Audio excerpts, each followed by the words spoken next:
की तारीख शुरू हो जाएगी और इस तारीख को लेकर पाकिस्तान बेचैन है। बौखलाहट में पाकिस्तानी नेता कुछ भी बोल रहे हैं। आखिरकार पाकिस्तान पर आज की रात भारी क्यों है और भारत की बड़ी तैयारी क्या है? रिपोर्ट देखिए और समझिए।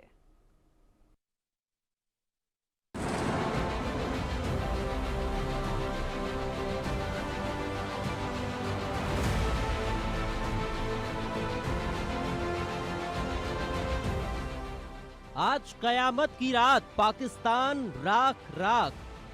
पूरी रात जागेगा पाकिस्तान, डर है बन न जाए कब्रिस्तान।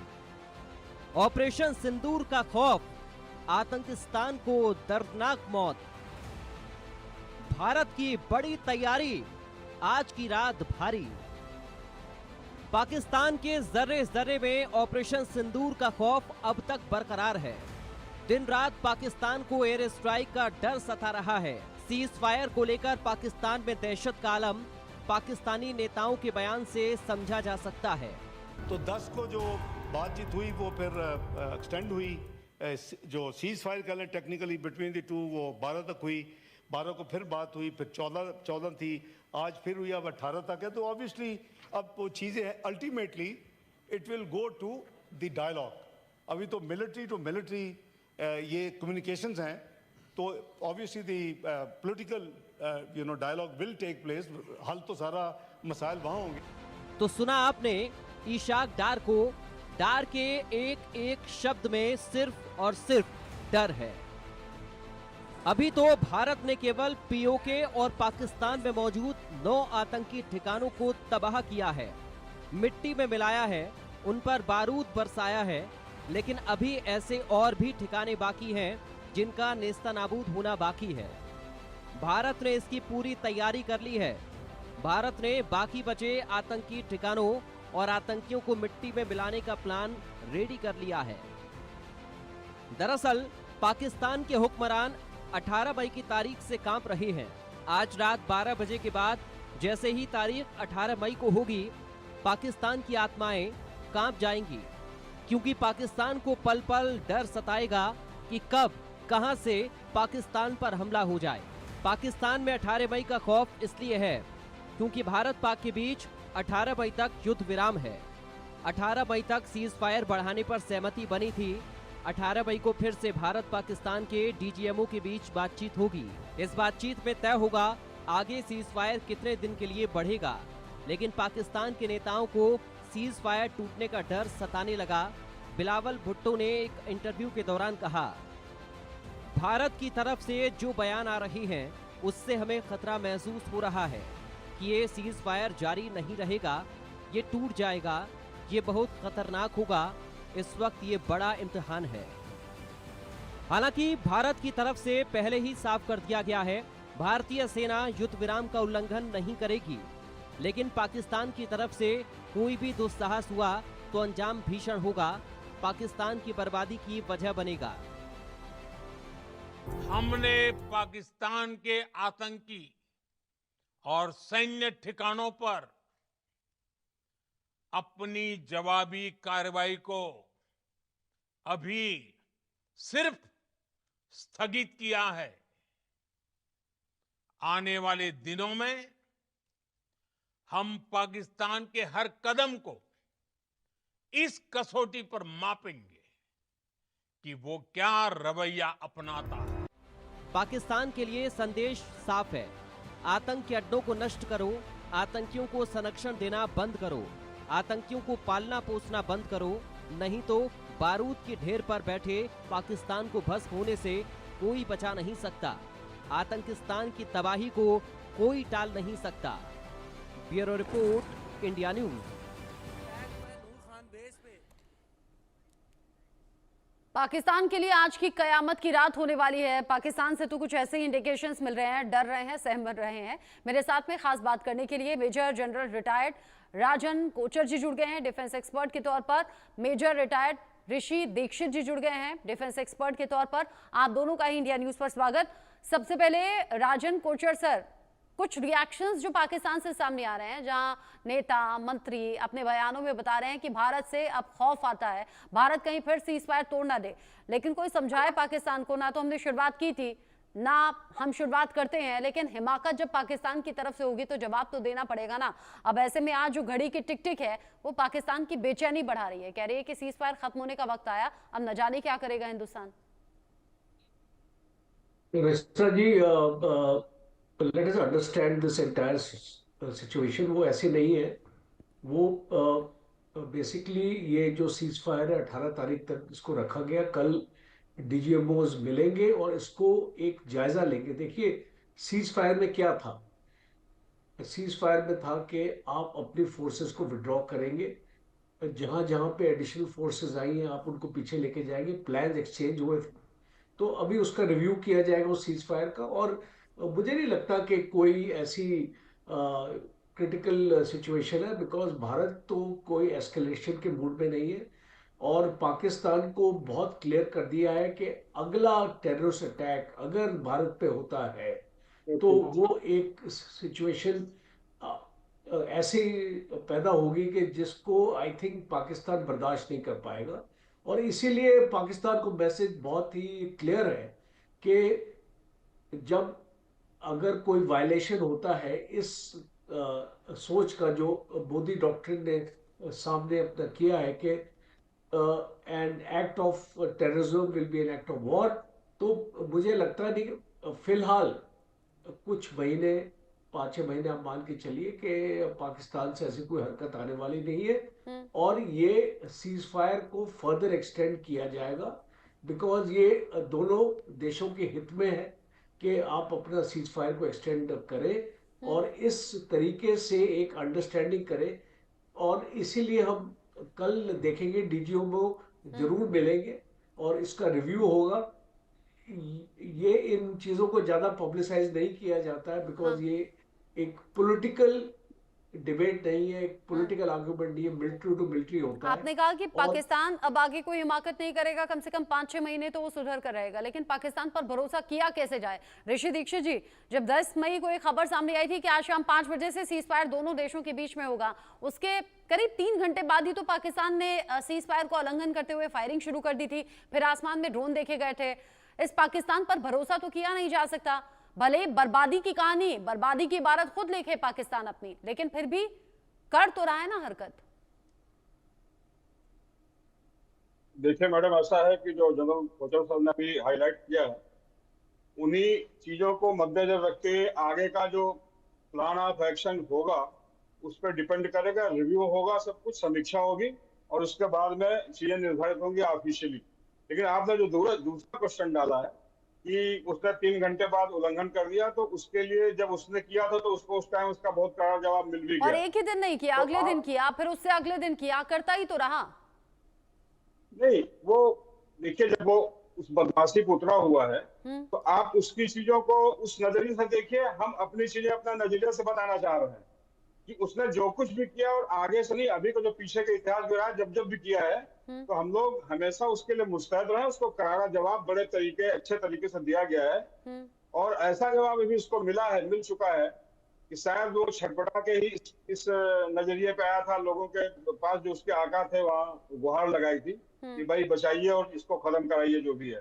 तो कहने मतलब उसकी हमें चिंता नहीं कि आगे वो क्या करता है, और अभी जो भी करेगा उससे हम कई गुना आगे बढ़ के तैयार हैं। हमारी सेनाएं तैयार हैं और पूरा देश उसके लिए मेंटली, फिजिकली, सोशली, जियोग्राफिकली हर तरह से तैयार है। इंटरनेशनली कहीं कोई दिक्कत की बात नहीं है। ये तो उसको सोचना है कि वो अब क्या करेगा। अगर अभी वो डिसाइड करता है कि नहीं हमें वही चीजें, बदमाशियां फिर अभी करनी है, तो उसके लिए उसको सबक प्रॉपर तरीके से सिखा दिया जाएगा। हाँ, ये है कि हम अपनी तरफ से जो अच्छा हमारा दीक्षित मिशन सर, आप है, ही की बात से, आप ही के जवाब से एक सवाल और करना चाहूंगी। आपने कहा कि अगर आगे कोई हरकत करेगा तो हम हर तरीके से तैयार हैं।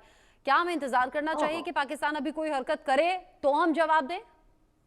नहीं, इंतजार की बात नहीं होती। अभी एक समझौता हो रखा है ना। हाँ। बात हुई है, अभी कल रिव्यू होगा, रिव्यू मीटिंग होगी, कुछ बातें आएंगी और इस औकात में अभी नहीं है। उसकी सांसें इतनी बंद कर दी गई हैं कि दोबारा सोचने के लिए हिम्मत तो करेगा नहीं। ये तो मैं पक्का मान के बैठा हूँ। लेकिन एक चीज है, हम इसका मतलब ये भी नहीं होता कि हम चुपचाप से बैठे रहेंगे।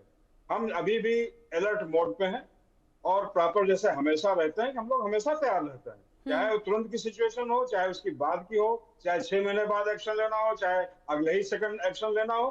उसमें कोई कमी नहीं है। कई मोड की हमारी प्रिपरेशन होती हैं, तो उसको कोई सोचने का सको सुबह हमारे दिमाग में नहीं है कि वो कर देगा तो हम क्या करेंगे। जो कर देगा उसको मालूम है कि हम क्या करेंगे, और हमें भी मालूम कि हमें फिर क्या करना है आगे। ठीक है, ये आपने उसको कहा डिसाइड करना है, उन्हें मालूम है कि हमें उन्हें क्या डिसाइड करना करना है, फिर हमें मालूम है कि हमें क्या करना है। लेकिन राजन कोचर सर, पाकिस्तान ने भारी तबाही भी देख ली, भारत का दम भी देख लिया, और पाकिस्तान में जो जगह जगह जो चाहे वो 9 आतंकी कैंप्स हो या फिर 10 से ज्यादा एयरबेस हो, जगह जगह जो उसे नुकसान पहुंचा, बावजूद उसके वो जश्न मनाने वाली तस्वीरें क्यों सामने आई? वहां के नेता, मंत्री, खुद प्रधानमंत्री अपनी पीठ थपथपाते हुए क्यों नजर आ रहे हैं? सर जी, आपको पाकिस्तान को समझना पड़ेगा। एक्चुअली हम लोग समझ नहीं पाते पाकिस्तान को, इसलिए हम ऐसी स्टेटमेंट देते हैं। अभी पाकिस्तान के फौज का क्या वजूद है? पाकिस्तान की फौज अपने आप को रेलेवेंट वहां पे क्यों रखना चाहती है? क्योंकि पाकिस्तान की फौज एक प्रोजेक्शन अपने लोगों के सामने देना चाहती है कि पाकिस्तान की फौज शिकस्त नहीं खा सकती है, और जो भी भारत करे पाकिस्तान उसका मुंहतोड़ जवाब दे। देखिए, आप इसको पाकिस्तान की जनता को कितनी देर तक आप ये दिलासा देते रहेंगे? एक टैंक के सामने आप खड़े हो गए, प्राइम मिनिस्टर और आपका चीफ, आप कितना कर लेंगे? पूरा बाहर का मीडिया जो एक न्यूट्रल मीडिया है, उसने डिक्लेयर कर दिया है कि इस लड़ाई में पाकिस्तान बुरी तरीके से हारा है। और आज एक रिपोर्ट आई है मॉर्निंग में, शायद आपने उसको भी देखा होगा, कि जितने भी एयर बेसेस पाकिस्तान के नष्ट हुए हैं, एक टेंडर निकला है वो सारे एयर बेसेस को रिपेयर करने के लिए जो पूरी तरीके से डैमेज हुए हैं। अब एक क्या पाकिस्तान के लोग ये सारी चीज नहीं देख रहे कि आपके इस कंट्री में भारत ने आके इतनी एयर स्ट्राइक्स अपने कर दी है, मिसाइल्स उनकी जा गई है, उनके ड्रोन्स आ गए हैं, और आपका इतना उसको नुकसान हो चुका है। भारत में तो कोई नुकसान हुआ ही नहीं। तो ये चीज बहुत क्लियर है आज पाकिस्तान में। ये लोग कोई भी प्रोपेगेंडा कर ले, कोई भी फेक न्यूज निकाल दे, वो उनकी आवाम थोड़ी देर तक आप उनको गुमराह कर सकते हैं, बट ज्यादा देर के लिए उनको गुमराह नहीं कर पाएंगे। और इसीलिए हम देख रहे हैं कि पाकिस्तान की आवाम में बहुत गुस्सा है उनकी फौज के लिए। वो उनकी फौज ज्यादातर कमर्शियल एस्टेब्लिशमेंट चलाती है, फौजी फाउंडेशन से लेके तकरीबन 60 से 70 इंडस्ट्रीज वहां पे पाकिस्तान रन करती है उनकी फौज।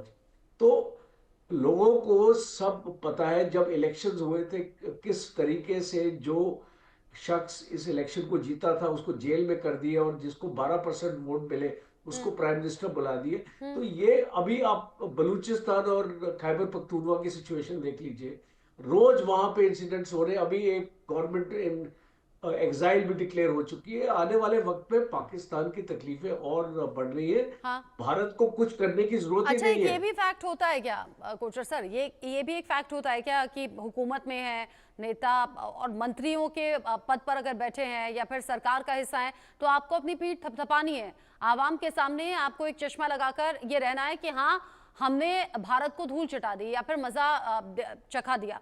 लेकिन यहाँ बिलावल भुट्टो, जो कि पिछले ही दिनों ये कहते हुए नजर आए थे कि सिंधु का पानी रोका तो हम खून की नदियां बहा देंगे, वो कम से कम बैकफुट पर आ गए हैं। वो ये कह रहे हैं कि मुझे तो अब घबराहट है कि हिंदुस्तान न जाने क्या कर देगा आगे से, इस बार कहीं टूट ना जाए, क्योंकि पाकिस्तान की तबाही हमने देख ली है। क्या बोला आपने रक्षा जी। देखिए, आप जब रावलपिंडी पे हमला करते हैं ना, और ये मैं इसको हाईलाइट करना चाहता हूं आपके प्रोग्राम में, बिकॉज 1971 वॉर में भी आप रावलपिंडी तक पहुंचे नहीं थे।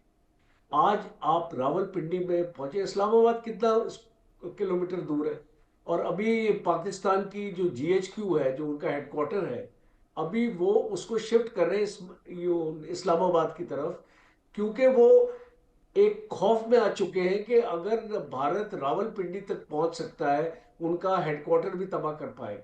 और अभी हमने जितने भी एयरबेस देखे, जो नूर खान का एयरबेस है, जो उनका इतना स्ट्रांगली डिफेंडेड एयरबेस है कि वो कभी सपने में भी ये चीज नहीं सोच सकते थे कि नूर खान के ऊपर भी हमला आ जाए।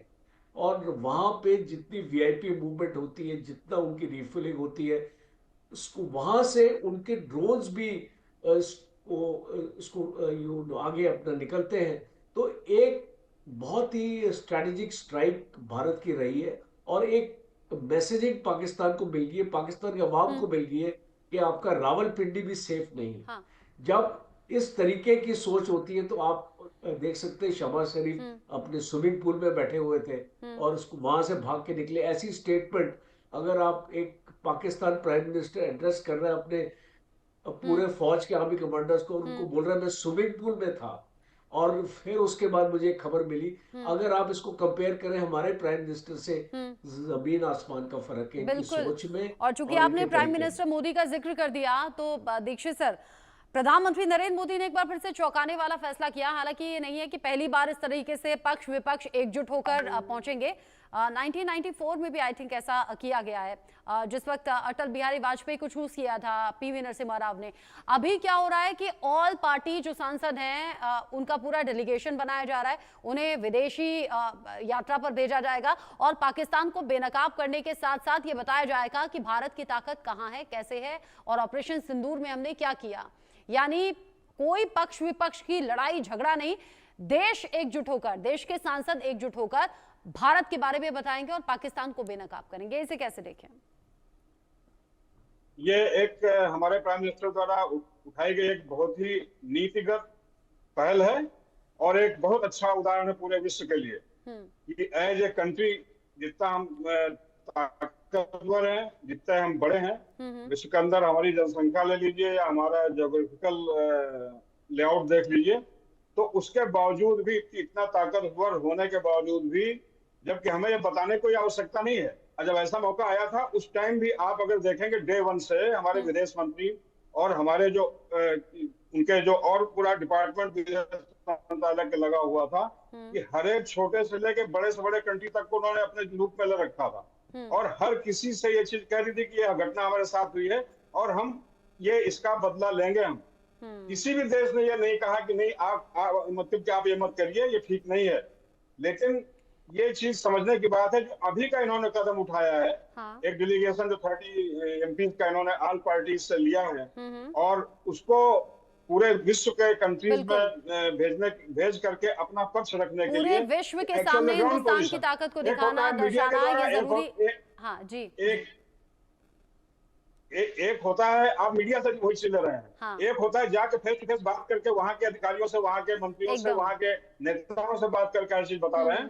तो इसका बहुत बड़ा एक it is a very good gesture ये भारत के पार्ट में। बहुत बड़ा फैसला मोदी सरकार ने एक बार फिर से इस फैसले के बाद चौंका दिया है, जिसमें शशि थरूर और असदुद्दीन ओवैसी जैसे बड़े नेताओं, बड़े चेहरों को शामिल किया गया है, जो